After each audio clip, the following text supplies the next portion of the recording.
Sebel banget dong aku waktu itu. Udah gak bisa tidur, terus ada bau kayak gini. Karena penasaran siapa yang duduk di belakang, aku pun beraniin diri buat nengok ke situ. Dan betapa kagetnya aku, ternyata yang duduk di bangku belakang ini adalah seorang perempuan dengan dress putih lusuh, mukanya pucat, dan ada lukanya di kepala.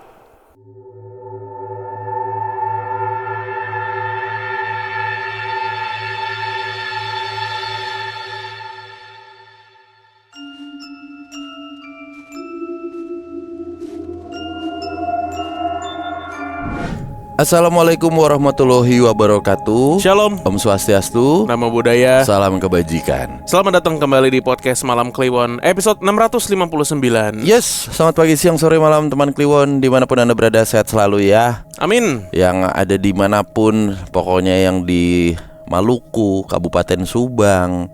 Wah, ngomong-ngomong Kabupaten Subang, gue baru ingat kemarin kan gue touring kan, dari Jakarta ke Lembang gitu. Gue yakin banget terakhir itu loh yang kita zaman jebot itu ke Cikole apa kemana itu loh. Pada larang. Mana sih? Iya yang Cikole yang kita yang motoran. Gue subuh-subuh ya jam 5 gitulah. Udah di sini aja, banyak warung-warung. Dari bawah, loh kok sampai Kabupaten Subang? Lah, iya, kok gak ada warung-warungnya? jauh banget bablasnya. Iya. Terus? Ternyata sudah digusur. Enggak, Kayak di puncak. karena kebijakan politik warung-warungnya hilang. Bablas sampai Subang. Goblok. Kok gak ada warung ya? Perasaan dulu rame batin gue. Aduh. Ya sedikit intermezzo ya. Dan Ya. kita juga mau ngingetin buat teman Kliwon yang mau kirim cerita ke PMK, Ya. gimana caranya, bisa langsung klik link di bio-nya PMK. Nanti ada Google Form di situ, kalian bisa isi cerita kalian. Betul. Dan buat teman Kliwon yang pengen punya merchandise PMK, kita baru aja rilis ada 3 artikel ya, Zirah Malam Kliwon. Silakan langsung cek @pasar malam Kliwon di Instagram. Jangan sampai kehabisan. Betul. Yuk, let's go. Langsung aja kita baca Nurita hari ini. Di era dijilat ini. Di era dijilat. Nanti pusing. Kalau dijilat tuh pusing. Tahu nggak? Kalau dijilat tuh bisa pusing leh. Apanya? Ada penelitiannya. Dijilat sama siapa? Hah? Apanya dijilat maksudnya? Beda. Lo kan pertanyaannya jadi dua. Apanya dijilat sampai sama apanya? Ya sekalian follow up question itu. Emang bisa pusing? Kok jadi paralel? Ayo, coba Dijilat dulu. badak ini gue dulu. Oke. Assalamualaikum warahmatullahi wabarakatuh. Shalom, Om Swastiastu, Namo Buddhaya, salam kebajikan. Halo Mas Bimo dan Mas Danu, panggil saja saya Rolando Koivur. Persikota. Sautin. Ada yang tahu tuh. Saya kenal podcast Malam Kliwon dari abang sepupu saya. Kadang kami mendengarkannya sebelum tidur. Kadang setelah mendengarkan malah bermimpi buruk atau merasa diganggu. Tapi paginya malah ketawa bareng, kayak gak ada apa-apa. Saya ingin berbagi pengalaman keluarga saya tahun 2012 ketika saya masih berusia 11 tahun. Mohon nama saya tetap disamarkan ya. Boleh. Oh ini udah disamarkan. Oke. Saya ini berasal dari Singkawang, Kalimantan Barat. Cerita ini berkaitan dengan santet dan keluarga sendiri. Semua berawal ketika ibu saya mendapat pemberian rumah dari kakek. Rumah itu rumah 2 lantai tempat ibu dan saudara-saudaranya tuh tumbuh. Rumah itu diberikan karena hanya ibu yang merawat kakek sampai akhir. Tapi tidak semua saudara bisa menerima. Ada yang datang marah-marah, ribut tanpa alasan jelas. Ibu hanya diam, kakek ikut diam. Mungkin berharap keluarga tetap rukun, walaupun kenyataannya sudah retak. Gak lama setelah itu, ibu jatuh sakit. Tapi tidak sakit biasa. Dokter bilang gak ada apa-apa, tapi ibu mulai bertingkah aneh. Kadang seperti kerasukan. Lalu rumah ikut berubah. Suara langkah di lantai atas tuh terdengar setiap malam. Bukan hanya itu, ada benda bisa bergerak sendiri. Seolah ada yang memperhatikan. Awalnya hanya ibu yang diganggu, lalu merembet ke kami semua, saya, kakak, bahkan kakek. Kami akhirnya tidur bersama di lantai dasar setiap malam. Jadi seperti mengungsi di rumah sendiri. Kemudian adik ibu datang. Orang-orang mengenalnya sebagai orang pintar. Ia mengatur banyak pantangan. Setiap Rabu kami dilarang keluar rumah. Saya sampai harus izin sekolah. Tapi bukannya membaik, gangguan malah makin parah. Semakin sering kerasukan, semakin sering terdengar suara dari atas. Rumah terasa semakin gelap, semakin menekan. Sampai suatu hari, ibu bermimpi akan ada seseorang yang datang menolong. Gak lama setelah itu, seorang keluarga jauh datang. Kami memanggilnya Abah. Ia hanya seperti berkunjung biasa, gak ada ritual aneh. Hanya duduk, mengobrol, melihat keadaan ibu. Tapi setelah beberapa hari, Abah menyampaikan sesuatu yang membuat semua diam. Gangguan di rumah kami berasal dari dua adik ibu sendiri, termasuk adik yang pura-pura membantu sebagai orang pintar. Motifnya hanya iri terhadap pemberian rumah dari kakek. Setelah itu rumah seperti tidak mau diam. Gangguan yang sebelumnya hanya terasa, sekarang mulai terlihat. Saya masih ingat satu malam, suara burung gagak tiba-tiba terdengar di depan rumah. Wah, itu aneh banget tuh, karena di daerah kami gak ada gagak. Saat semua orang terdiam, saya menoleh ke jendela ruang tamu. Di teras tuh ada sosok kecil, mirip boneka putih dengan wajah hitam rusak. Saat saya sadar sedang melihatnya, sosok itu menoleh cepat dan wajahnya seolah tiba-tiba muncul sangat dekat, seperti melompat ke pandangan saya gitu. Saya menjerit, menangis. Dan itu pertama kalinya saya melihat jelas. Namun pelan-pelan keadaan membaik. Ketika ada kerasukan, sosok yang masuk ke tubuh kami menyebut ciri-ciri pengirimnya. Sesuai dengan adik ibu. Dan setelah rumah tenang, kami pindah selama 2 tahun dan mengontrakan rumah itu. Gangguan mulai jarang, sampai akhirnya kakek meninggal. Setelah masa kontrak habis, ibu memutuskan kami kembali ke rumah. Saat kami kembali, tidak ada lagi serangan, tidak ada lagi kerasukan, tidak ada wujud yang muncul. Tapi kami tahu, rumah itu tidak kosong. Lantai atas tetap terasa seperti ada yang tinggal di sana. Kami tidak pernah menggunakannya lagi. Setiap malam, dari kamar bekas kakek di atas terdengar langkah, geseran, dan seperti seseorang berjalan pelan. Lalu uniknya, kalau saya mendengarkan podcast Malam Kliwon sebelum tidur, suara di atas terdengar lebih jelas, seperti ada yang ikut dengar. Saya dan abang sepupu saya hanya saling pandang, senyum kecil, seperti sama-sama paham. Kayak udah biarin aja gitu. Dan satu tambahan terakhir buat Mas Bimo dan Mas Danu. Kedua adik ibu yang mengirim gangguan itu sudah berpulang.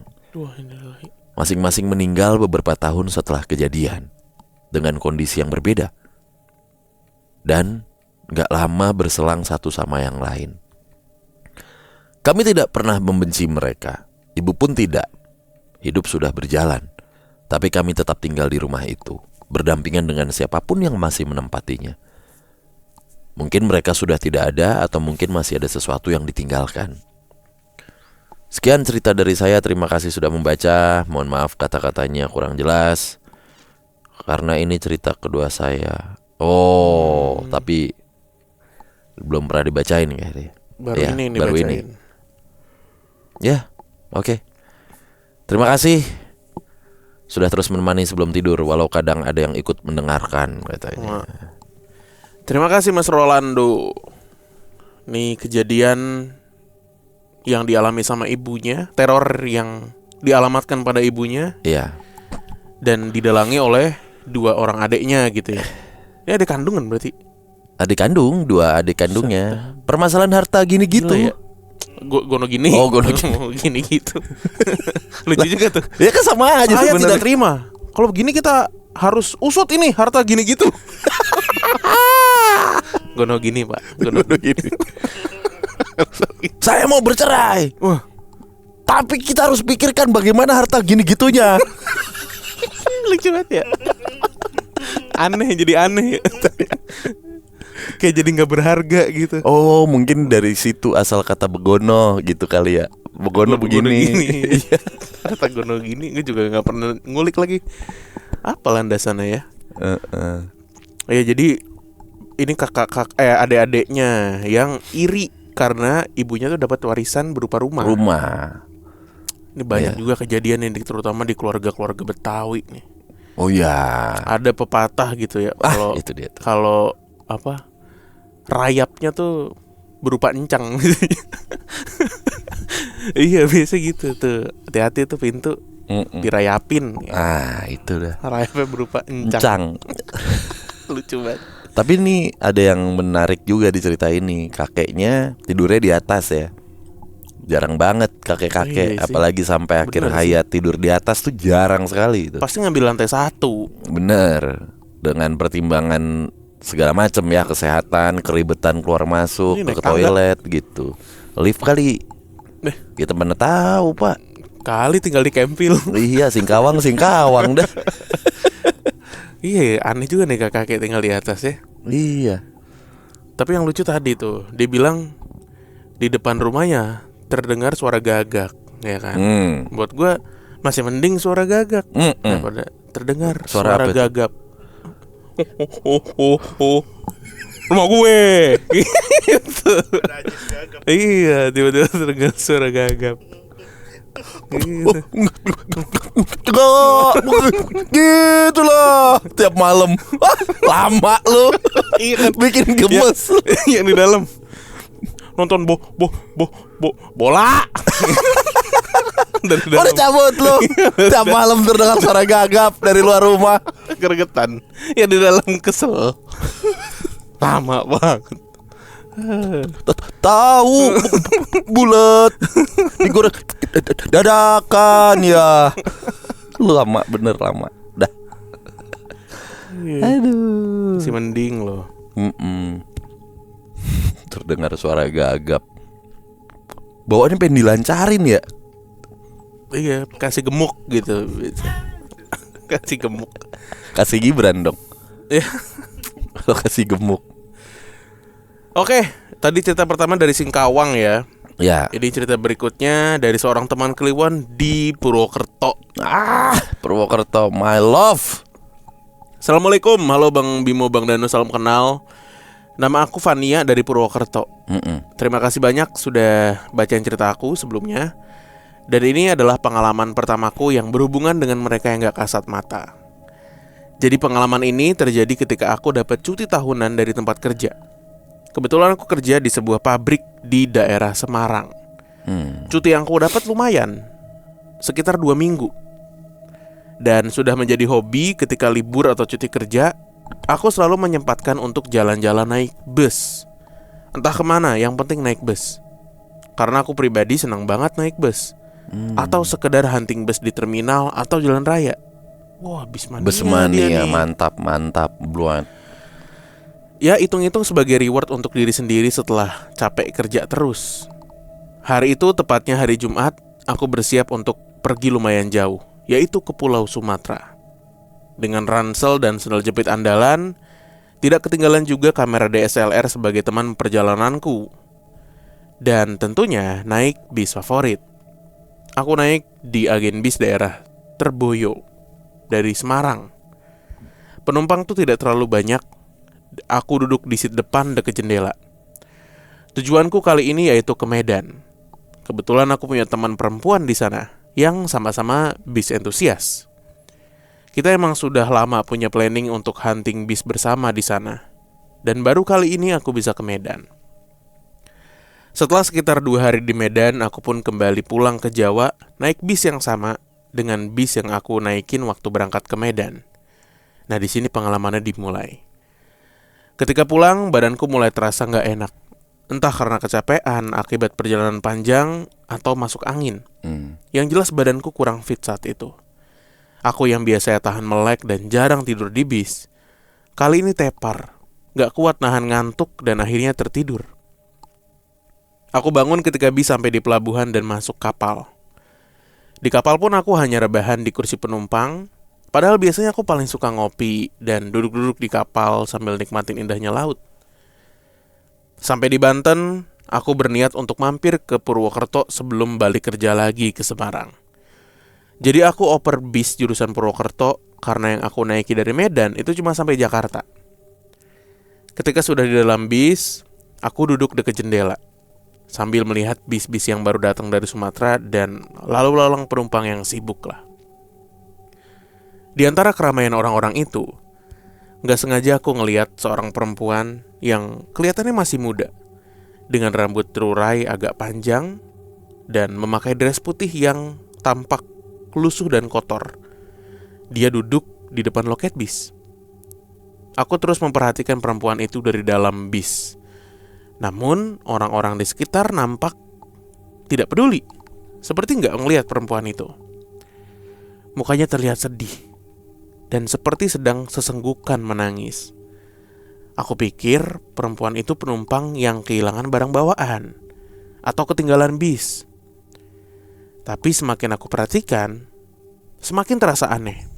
Masa iya gak ada yang peduli untuk sekedar negur atau bertanya kepada perempuan itu?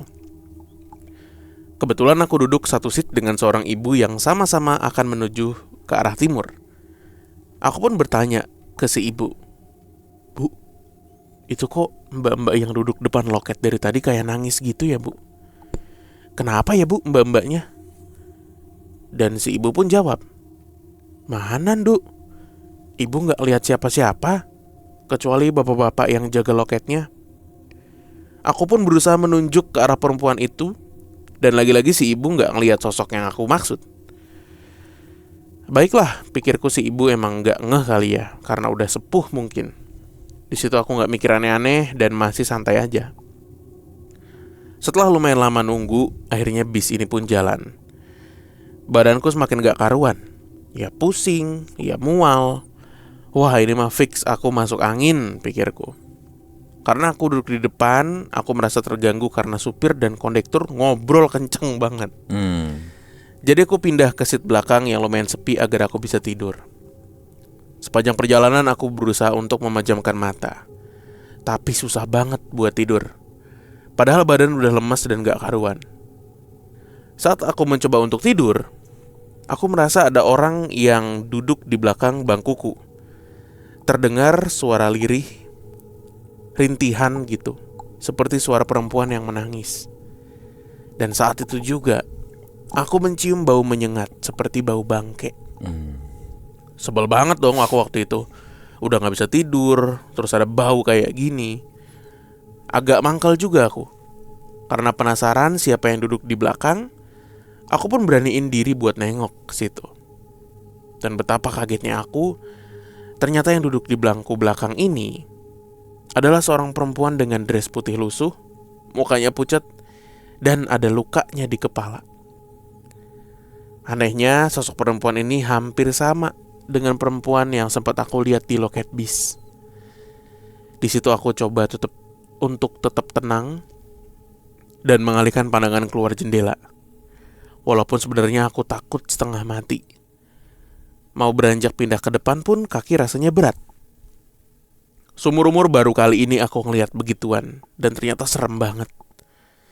Aku baca-baca doa, ayat kursi, pokoknya baca apapun sebisaku supaya lebih santai dan gak takut. Tapi makin kesini makin gak karuan badan, kayak mau pingsan. Aku masih berusaha buat tenang. Mungkin efek kecapean aja, pikirku. Aku berusaha gak nginget-nginget lagi kejadian tadi. Setelah beberapa saat, suara itu udah gak terdengar lagi dan bau bangkai yang tadi sempat aku cium mulai hilang. Aku lanjut buat merem, siapa tahu lama-lama bisa ketiduran. Tapi ketika bis berhenti di pom bensin dan ingin isi bahan bakar, tiba-tiba di sana aku melihat sosok perempuan yang sama seperti yang aku lihat di loket bis dan sosok yang ada di bangku belakangku. Aku coba perhatiin lagi baik-baik, dan bener aja sosok itu sama persis dengan yang aku lihat tadi. Karena kaget, aku langsung lari ke depan, balik ke seatku. Dalam hati aku mikir, ini apa ya Allah, aku ngelihat apa ini? Ini mah harus bener-bener tidur. Kecapean tuh jadi ngaco kayak gini. Akhirnya aku minum 1 butir obat tidur gitu ya, dengan harapan aku bisa tidur di jalan. Aku pun tidur akhirnya. Dan di dalam tidur itu aku mimpi melihat sebuah kejadian yang mengerikan menurutku. Aku melihat seorang perempuan tertabrak. Entah tertabrak apa, gak terlalu jelas. Tapi aku lihat kalau perempuan itu mental jauh banget dan tergeletak di pinggir jalan. Posisinya aku ada di bis dan duduk di antara sopir dan kondektur. Aku gak tahu aku naik bis apa di mimpiku itu, dan tempatnya dimanapun aku gak tahu. Cuma lokasinya tuh kayak di hutan-hutan gitu. Di mimpi itu aku ngelihat jelas banget kalau perempuan yang tertabrak adalah perempuan yang aku lihat di loket, di bangku belakang, dan di pom bensin. Loh. Ya, perempuan dengan dress lusuh itu adalah korban yang tertabrak. Aku terbangun ketika abang kondekturnya bangunin aku yang dari semalam tertidur. Ternyata bis udah sampai di Cirebon. Abang kondekturnya bilang ke aku kalau semalam aku sempat teriak pas aku tidur. Udah coba dibangunin tapi gak bangun-bangun. Ketika di rumah makan itu, aku coba mikir-mikir lagi kejadian yang terjadi semalam. Mimpi itu terasa nyata banget. Aku seperti melihat kejadian itu. Tapi ternyata itu ya cuma mimpi. Apakah satu kebetulan aku melihat sosok yang sama secara bersamaan, atau apa karena efek badanku yang kurang fit? Yang jelas aku masih bingung dengan hal-hal itu. Saking penasarannya, aku coba nanya ke abang kondektur yang sedang duduk di deket bis. Bang, semalam abang lihat perempuan nangis-nangis di depan loket bis gak? Pas kita bongkar muat barang. Lalu si abang kondekturnya jawab, mana ada abang lihat? Sibuk kali abang bongkar barang. Ya udah biasa aja kali. Setelah bus selesai istirahat, kami pun lanjutin perjalanan ke Purwokerto. Dan ini terakhir kali aku lihat sosok itu. Ketika aku melewati satu kawasan di mana kanan kiri adalah hutan, dan kami lewat tempat itu sekitar mau maghrib. Jadi agak gelap, namun masih ada sedikit cahaya matahari yang nampak. Aku melihat kembali sosok perempuan itu berdiri di pinggir jalan. Dan anehnya, tempat itu persis seperti yang aku lihat dalam mimpi ketika aku tidur di bis malam. Di situ aku tercengang, gak tahu harus takut atau harus gimana. Yang jelas sampai sekarang aku masih penasaran dengan sosok perempuan itu. Beberapa kali aku ngelihat perempuan itu selama perjalanan dan sempat masuk pula ke dalam mimpiku. Aku hanya berdoa semoga sosok perempuan itu adalah korban kecelakaan dan semoga arwahnya tenang di sana ya. Sekian Bang Bimo, Bang Danu, maaf kalau bahasanya berantakan banget dan gak serem. Sejak kejadian itu, aku jadi sering ngalamin hal serupa selama aku on board naik bis. Lain kali aku akan ceritain pengalaman yang hampir sama ketika perjalanan dari Bali. Wah, jauh juga ya. Sukses terus buat podcast Malam Kliwon, sukses juga buat Bang Bimo, Bang Danu. Amin. Terima kasih. Wassalamualaikum. Waalaikumsalam. Tahun berapa? Belum ada dikasih tahu. Nggak di-mention lagi. Berarti kan kalau udah masuk ke Pulau Jawa udah full tol tuh sampai Purwokerto. Sebenarnya udah nggak ada hutan-hutan lagi gitu, nggak ada perjalanan lewat hutan-hutan lah gitu. Ya sebenarnya sekarang juga udah ada tol dari Sumatera, lintas Sumatera tuh. Gitu. Dulu tuh berarti sebelum ada apa Cipali ya? Apa sih kalau yang sampai sana tuh? Iya, tol Trans Jawa itu. Iya, tol Trans Jawa tuh berarti kita semua lewat rute Pantura terus keluar masuk hutan gitu ya. Iya, kalau Purwokerto masih ngelewatin ya hutan lah kalau Purwokerto. Karena kan dari utara terus dia ke bawah, agak ke bawah ke kan. selatan. Dia di Selawi kan pecahnya. Iya, gitu.